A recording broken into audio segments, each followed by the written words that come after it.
In today class, we are going to discuss the chapter of agriculture of geography subject. देखिए students, agriculture एक primary activity है जिसमें हमारा जो production है वो डायरेक्टली हम लैंड से लेते हैं रॉ फॉर्म में। जैसे आपने सेक्टर्स ऑफ इंडियन इकोनॉमी में 3 इंपॉर्टेंट सेक्टर्स को पढ़ा है, प्राइमरी सेक्टर, सेकेंडरी सेक्टर और टर्शियरी सेक्टर। तो एग्रीकल्चर हमारा बिलोंग करता है प्राइमरी सेक्टर से और एक प्राइमरी एक्टिविटी है जिसमें इंडिया में अराउंड 70% पीपल एग्रीकल्चर के ऊपर डिपेंड करते हैं। तो ये पूरा चैप्टर जो एग्रीकल्चर का है इसको हमने 3 पार्ट्स में डिवाइड किया है। First is the types of farming, कितनी टाइप ऑफ फार्मिंग होती है। सेकेंड पॉइंट में हम लोग क्रॉपिंग पैटर्न डिस्कस करेंगे। क्रॉपिंग पैटर्न्स में क्रॉप्स में रबी क्रॉप्स, खरीफ क्रॉप्स, जैद क्रॉप्स, कौन सा उनका सीजन होता है, कौन से एरियाज में कौन सी क्रॉप्स होती हैं। सेकंड में रिफॉर्म्स हम डिस्कस करेंगे। रिफॉर्म्स एग्रीकल्चर के अंदर रिफॉर्म्स के लिए हमने 2 पार्ट्स में इसको डिवाइड किया। First is the institutional reforms and second is the technological reforms. Technological reforms में व्हाइट रिवॉल्यूशन और ग्रीन रिवॉल्यूशन को हम डिस्कस करेंगे। थर्ड जो लास्ट पॉइंट है वो है हमारा food security and challenges. Agriculture में आज हमारे सामने क्या क्या चैलेंजेस आ रहे हैं। तो ये पूरा चैप्टर जो है हमारा वो 3 सब टॉपिक्स के अंदर डिवाइड है। इस वीडियो में हम लोग डिस्कस करने जा रहे हैं first point, that is the types of farming. Agriculture किस में कौन कौन सी इंपॉर्टेंट फार्मिंग्स हैं वो हमें डिस्कस करना है। तो first is the primitive subsistence farming.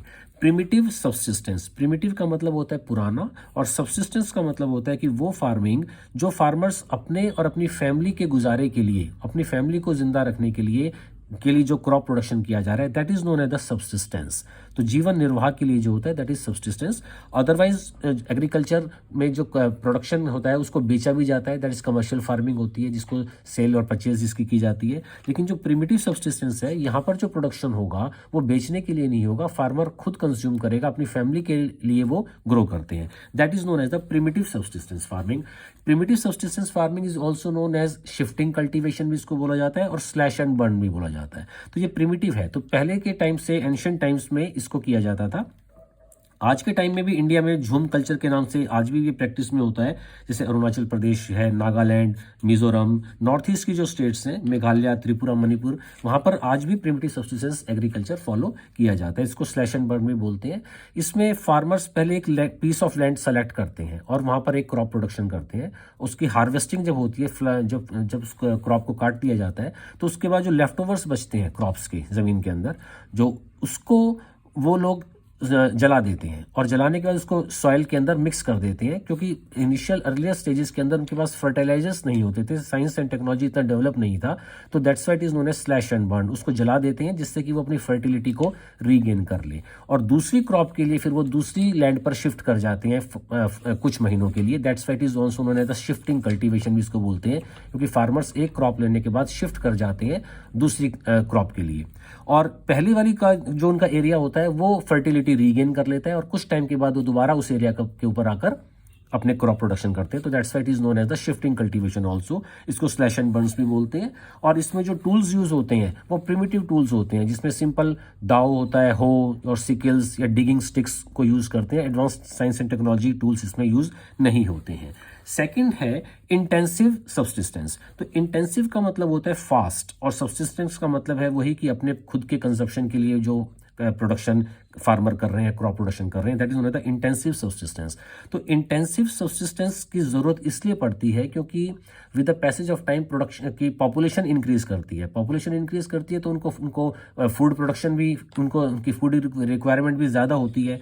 और दूसरा इसके अंदर ये है कि हम लोगों ने देखा है कि इंडिया में क्या होता है कि फार्मर्स जो है वो अपनी लैंड को डिवाइड कर देते हैं अमंग देयर चिल्ड्रन। जैसे ए फार्मर हैज 4 सन्स तो वो उस लैंड को 4 पार्ट्स में डिवाइड कर देता है, जिससे कि उनका हर सन को, हर बेटे को एक पर्टिकुलर पीस ऑफ लैंड मिलता है। तो उनके पास रिक्वायरमेंट तो उनकी डे बाय डे इंक्रीज करेंगी और उनके पास सिर्फ एक ही उनके पास जो उनकी जो जहां से उनकी लाइफ चलेगी, एक ही सोर्स है, वो लैंड का एक छोटा सा टुकड़ा।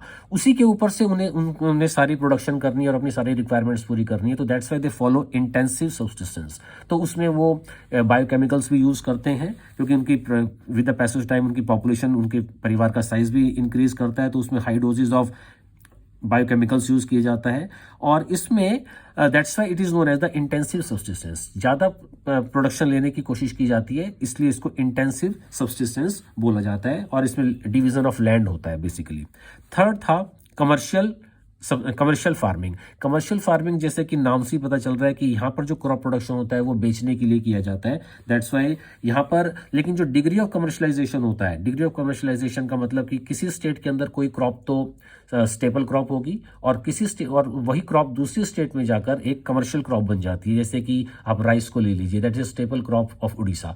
लेकिन पंजाब और हरियाणा में आकर वो कमर्शियल क्रॉप बन जाती है क्योंकि उसका प्रोडक्शन वहाँ पर बेचने के लिए किया जा रहा है। तो जब इसको बेचने के लिए किया जा रहा है तो ज़्यादा से ज़्यादा इसका प्रोडक्शन होगा, और ज़्यादा प्रोडक्शन के लिए वो HYV seeds, high yielding variety seeds, pesticides, insecticide, fertilisers का ज़्यादा से ज़्यादा इसके अंदर यूज़ किया जाता है, और क्योंकि इनका मेन मोटिव प्रॉफिट लेना होता है। नेक्स्ट है हमारा प्लांटेशन। तो प्लांटेशन क्रॉप्स या प्लांटेशन फार्मिंग में एक पीस ऑफ लैंड पर एक ही तरह का क्रॉप प्रोडक्शन किया जाता है, चाहे वो क्रॉप प्रोडक्शन शुगर केन का हो सकता है, रबड़ हो सकता है, टी, कॉफी, बनाना, कुछ भी हो सकता है। तो ये प्लांटेशन में हम एक ही क्रॉप को ग्रो करते हैं, that is known as the plantation crop. तो आज की क्लास में हम लोगों ने डिस्कस किया था कि टाइप्स ऑफ फार्मिंग कौन कौन से होते हैं। नेक्स्ट वीडियोज में हम डिस्कस करेंगे क्रॉप्स का पैटर्न और उनके reforms and challenges and food security. Okay students, thanks.